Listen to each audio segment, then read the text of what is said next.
Yo, what's up dude? Ketemu lagi dan kita di sini ya, masih di Indo Gems Crypto Channel. Hari ini di tanggal 17 di bulan Februari 2024. Dan seperti biasa guys, untuk mengawali hari ini kita coba akan melihat bagaimana update dari global crypto market cap. Seperti yang terlihat di sini ya, tampaknya perubahannya di 0,06% aja ya. Begitu juga untuk Fear and Greed Index, perubahannya juga tipis, hanya 1 poin ya kalau nggak salah, kemarin di 75, sekarang di 76 poin di area greed ya. Dan ini tentu saja menunjukkan atau mengindikasikan bahwa market sepertinya memang masih menunggu kira-kira ada info apa atau news apa yang akan men-trigger harga dari Bitcoin itu sendiri guys. Dan tentu saja ini adalah efek kontribusi ya dari Bitcoin dan juga teman-teman nongkrongnya di sini. Kalau kita lihat dalam waktu 24 jam, Bitcoin bisa dibilang masih sideways ya, perubahannya tipis banget di 0,09% aja meskipun hijau. Untuk Ethereum minus di 1,5%, untuk BNB ada kenaikan tipis di 0,09% aja. Solana turun di 2,6%. Untuk Avalanche turun di 1,9%. Untuk Polkadot turun di 2,7%. Polygon naik ya di 2,8%. Dan yang cukup menarik di sini ada Kaspa yang naiknya cukup tajam ya di 17 atau 18% ya saat ini. Ini keren banget. Dan kita masih belum tahu informasinya, nanti kita akan coba cari tahu ya kenapa Kaspa ini naik beberapa hari ini. Jadi kalian stay tune aja di channel ini guys. Dan rata-rata kalau kita lihat ya, pergerakan harga untuk altcoin tampaknya masih mengikuti pergerakan harga dari Bitcoin ya, sehingga pergerakannya masih bervariasi, tapi sebagian besar tampaknya merah ya, dengan perubahannya antara 1-2% guys. Selanjutnya kalau kita lihat ya, perubahan yang terjadi dari pergerakan harga Bitcoin tampaknya masih tertahan di harga 52.000 ya, turun naik di sekitar situ. Mungkin nanti beberapa hari ke depan akan sideways antara harga 51.500 sampai di 52.500 guys. Jadi kalau tidak ada info ataupun news yang men-trigger pergerakan harga dari Bitcoin ini, baik yang positif ataupun yang negatif, tampaknya akan sideways. Tapi jika ada news baik yang positif ataupun negatif, ini akan sangat berefek sekali guys. Sehingga kalau kita rekomendasikan untuk DCA, kalian bisa ambil di harga sekitar 49.000 ya, atau untuk lebih konservatif tepatnya di MA20 di time frame daily-nya di harga sekitar 46.500, atau untuk lebih konservatif lagi kalian bisa tunggu di area Fibonacci retracement di 44.000 guys. Oke, jadi itu adalah saran dari kita. Dan seperti biasa guys, hari ini kita akan informasikan beberapa informasi yang cukup menarik ya, khususnya yang berhubungan dengan Bitcoin juga. Dan tentu saja efek penyebab kenaikan Bitcoin ini sudah kita sampaikan beberapa video yang lalu ya. Salah satunya seperti yang kita lansir dari harian Crypto Globe, di mana para whales untuk Bitcoin ini terus membeli guys atau melakukan akumulasinya, sehingga akumulasi sekitar 5, miliar dolar dalam 10 hari terakhir ini telah memicu spekulasi yang besar ya di market guys. Menurut analis mata uang kripto populer yaitu Ali Martinez ya, para whales dari Bitcoin yang berarti sebuah alamat dengan kepemilikan Bitcoin sekitar 100.000 Bitcoin ya, telah mengakumulasi mencapai lebih dari 5 miliar dolar. Dan ini besar banget ya, terlihat dari grafik di sini, kalian bisa cek ya. Tidak jelas apakah alamat Bitcoin dari ETF Bitcoin Spot disertakan atau dikecualikan ya dalam data ini, tetapi ini menggarisbawahi bahwa tekanan yang semakin meningkat pada pasokan Bitcoin menjelang peristiwa halving yang akan datang pada bulan April nanti ya, akan mengurangi hadiah yang diterima para penambang untuk menemukan bloknya guys. Beberapa analis telah membuat berbagai prediksi ya untuk harga Bitcoin yang bullish berdasarkan potensi guncangan pasokan yang terjadi setelah halving, karena pasokan baru untuk Bitcoin di pasar akan dipotong setengahnya ya. Dimana Tour Demeister, seorang analis mata uang kripto populer dan Bitcoin awal ya, memperkirakan bahwa nilai Bitcoin akan melonjak menjadi antara 200.000 dolar sampai 600.000 dolar per Bitcoinnya guys pada tahun 2026 nanti, dan didorong tentu saja ya oleh triliunan dolar dana talangan dan stimulus pemerintah. Anthony Scaramucci sebagai pendiri Skybridge Capital juga mempertahankan perkiraannya untuk kenaikan harga Bitcoin yang signifikan ya, dengan menunjukkan bahwa harga pada saat Bitcoin mengalami penurunan separuhnya atau halving ini akan dikalikan 4 guys, yang menunjukkan kemana arah harga Bitcoin dalam siklus tersebut. Dan metodologi ini membuatnya yakin bahwa prediksi harganya bisa mencapai 170.000 dolar per Bitcoinnya guys. Jadi memang di pasar banyak sekali spekulasi dan juga perkiraan oleh para analis ya, dengan berbagai literasi dan juga analisa yang mereka lakukan, dan sebagian besar memang sangat optimis guys bahwa di tahun 2025 dan 2026 ini akan menjadi puncak untuk kenaikan Bitcoin, sehingga ini adalah kesempatan yang bagus ya bagi kita untuk masuk ke market. Tapi tentu saja kita tidak bisa asal-asalan untuk masuk ya, kita juga harus melihat secara teknikalnya bagaimana dan juga perkembangan news yang berhubungan dengan Bitcoin guys, tentu saja ya. Apalagi di saat sekarang ini untuk Bitcoin ini sudah masuk ke area jual ya, jadi agak riskan atau risk rewardnya ini kecil ya, beresiko dan rawan sekali nyangkut guys. Meskipun nanti ada kenaikan tapi ada koreksi juga. Kalau kalian tidak merasa khawatir dengan adanya koreksi, ya kalian masuk aja di pasar sekarang nggak apa-apa guys. Tapi buat kalian yang konservatif, tunggu aja untuk koreksinya. Dan tentu saja ya, kita harus melihat beberapa informasi yang berhubungan dengan Bitcoin juga yang berpengaruh ya. Seperti yang kita lansir dari harian Cointelegraph, diinformasikan bahwa Celsius mendistribusikan 2 miliar dolar kripto ya kepada 172.000 krediturnya atau sekitar 20.500 Bitcoin, dan 301.000 token Ether telah didistribusikan di antara para kreditur yang memenuhi syarat tanpa masalah keamanan atau operasional guys. Jadi hal-hal semacam ini tentu saja sedikit banyak ya akan berpengaruh terhadap market itu sendiri, yang kemungkinan besar guys para krediturnya ini akan mencairkan ya aset mereka yang berupa Bitcoin atau Ethereum itu sendiri, atau mungkin para krediturnya ini akan mempertahankannya guys, sehingga optimisme di market pun masih tetap bagus guys. Tetapi dengan adanya trigger untuk news seperti ini ya, kita juga harus sedikit konservatif ya, jangan asal masuk aja. Kita melihat secara teknikalnya ada potensi untuk tekanan jualnya ya, dan dengan adanya news seperti ini kita juga harus waspada guys ya. Meskipun para kreditur juga pasti sudah memperhatikan atau memperkirakan bahwa Bitcoin ini akan naik lagi, pasti ada beberapa kreditur yang ingin mencairkan dana atau Bitcoin mereka guys. Jadi harus diperhatikan ya hal-hal semacam ini. Selain itu guys ya, kalau kita lansir dari Cryptopolitan, diinformasikan bahwa kepemilikan Bitcoin dari MicroStrategy ini telah ditelusuri guys, dan ada indikasi masuk ke Fidelity guys. Nah ini menarik guys. Jadi perusahaan analitik blockchain yaitu Arkham Intelligence telah membuka salah satu rahasia yang paling dijaga ketat ya dalam dunia mata uang digital guys. Dan perusahaan ini mengklaim telah melacak 98% dari simpanan Bitcoin MicroStrategy guys, dan menunjukkan dengan tepat keberadaan sekitar 186.000 dari 190.000 kepemilikan Bitcoin dari MicroStrategy atau Michael Saylor ya. Dan pengungkapan ini menyoroti implikasi yang lebih luas dari kepemilikan Bitcoin perusahaan dan pengelolaannya. Kemudian untuk perinciannya, di mana penyelidikan dari Arkham Intelligence ini mengungkapkan distribusi yang menarik ya dari harta karun Bitcoin milik MicroStrategy ini guys.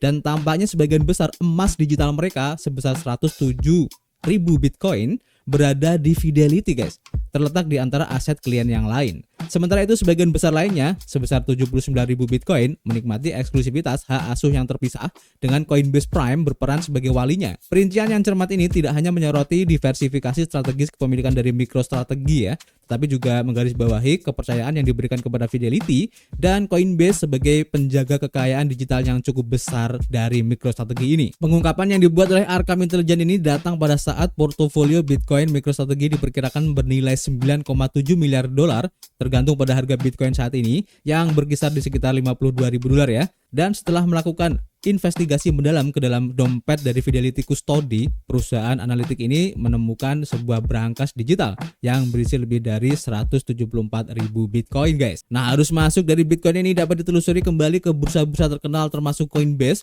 Foundry USA dan juga Gemini. Setelah pengungkapan ini, sebagian kecil dari Bitcoin MicroStrategy sekitar 4.000 Bitcoin belum dipertanggungjawabkan, yang menambah tingkat misteri tambahan pada cerita yang sedang berlangsung ini guys. Jadi ini cukup menarik guys, karena tentu saja orang akan sangat ingin tahu ya di mana sih MicroStrategy atau Michael Saylor ini menyimpan perbendaharaan Bitcoinnya, karena kepemilikan dari MicroStrategy untuk Bitcoin ini sangat besar banget guys. Totalnya itu 190.000 Bitcoin.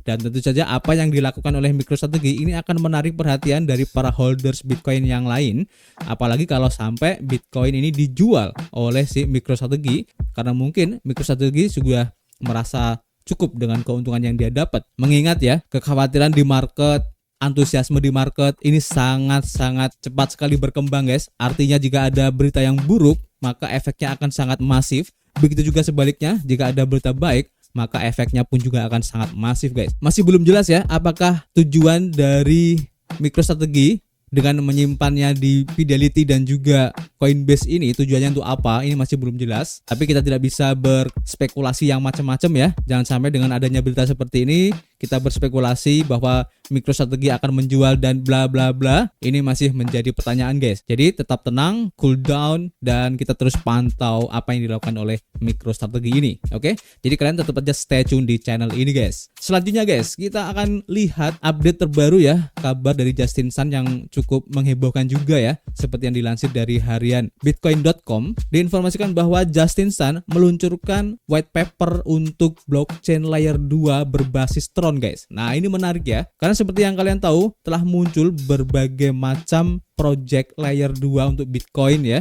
Salah satunya ada yang namanya Gelios yang lagi ramai diperbincangkan ya, dengan ada hubungannya dengan Runes. Dan untuk Runes kita sudah bahas di channel kita, kalian searching aja di playlist ya. Dan tentu saja kabar ini cukup menarik, di mana Justin Sun menguraikan visi untuk menggabungkan jaringan dari Tron dan Bitcoin guys. Di mana Justin Sun telah meluncurkan roadmap yang ambisius ya untuk mengintegrasikan solusi Bitcoin layer 2 dengan jaringan Tron. Di mana Sun berusaha untuk mengubah cara kerja dari stablecoin dan token lainnya di dalam ekosistem Bitcoin, yang merupakan sebuah tugas yang menurut Sun sangat cocok untuk dilakukan oleh Tron sebagai protokol di balik pasar stablecoin terbesar di dunia dengan nilai 55 miliar dolar dan total value lock atau TVL keuangan terrealisasi sebesar 22 miliar dolar. Dan Tron akan meluncurkan solusi Bitcoin layer 2 yang inovatif, ujar dari Justin Sun ini guys. Tron bertujuan untuk mendesentralisasi dan menghubungkan berbagai jenis token ya, termasuk stablecoin seperti USDT dan USDC dengan jaringan Bitcoin sebagai solusi layer 2 dan konsep tokenisasi seperti Bitcoin Ordinal. Integrasi ini siap untuk memfasilitasi transaksi dan interaksi tanpa batas antara portofolio aset Tron dan jaringan Bitcoin,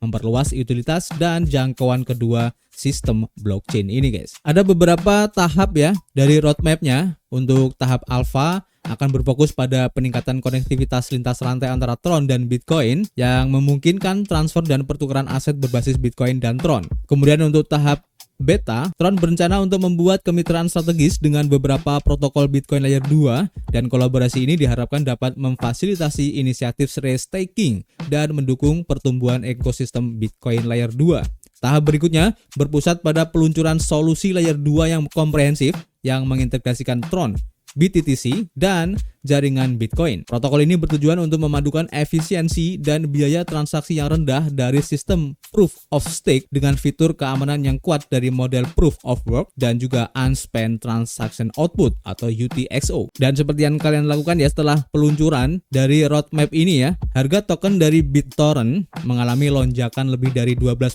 guys. Seperti yang kalian tahu ya, BitTorrent ini juga merupakan salah satu produk kripto dari si Justin Sun ini ya, selain Tron guys. Dan tentu saja ini menunjukkan bahwa penerimaan pasar yang optimis ya terhadap rencana integrasi layer 2 Tron ini sangat besar guys. Oke, ini cukup menarik. Nanti kita akan update lagi ya untuk layer 2 Bitcoin dari Tron ini guys, karena seperti yang kalian tahu ya, untuk ekosistem dari Tron dan juga komunitas dari Tron itu sangat besar banget. Tentu saja ini akan ada efeknya yang luar biasa dan ini cukup menarik. Jadi kalian stay tune aja di channel ini guys. Informasi yang terakhir kita lansir dari bitcoin.com juga diinformasikan bahwa Citibank ini menyelesaikan uji coba tokenisasi untuk pasar swasta menggunakan blockchain Avalanche guys. Nah ini menarik ya. Jadi Citi sebagai salah satu institusi keuangan terbesar telah menyelesaikan uji coba tokenisasi untuk private market equity fund yang bekerja sama dengan Wellington Management, Wisdom Tree, dan ABN AMRO yang memiliki peran yang berbeda dalam uji coba ini guys. Tujuan dari uji coba ini adalah untuk lebih memahami pertimbangan teknologi, operasional, dan hukum utama yang diperlukan untuk memulai transisi dari analog ke digital. Untuk mencapai tujuan ini, Citi memilih Spruce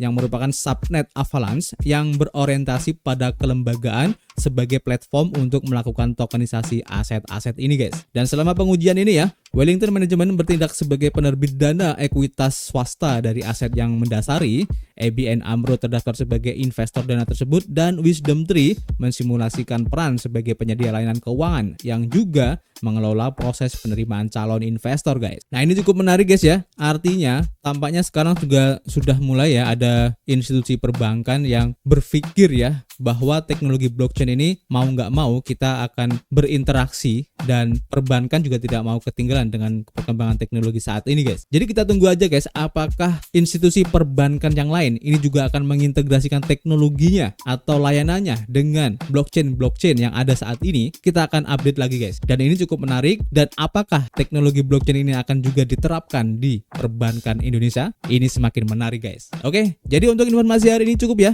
Nanti kita akan share informasi yang lain di akun Twitter Indojam ya. Dan juga untuk informasi project-project baru yang masih pre-sale, testnet, bahkan yang lagi airdrop, kita akan share di akun Telegram. Baik yang Telegram group ataupun yang Telegram channel guys. Jadi kalian gabung aja di situ.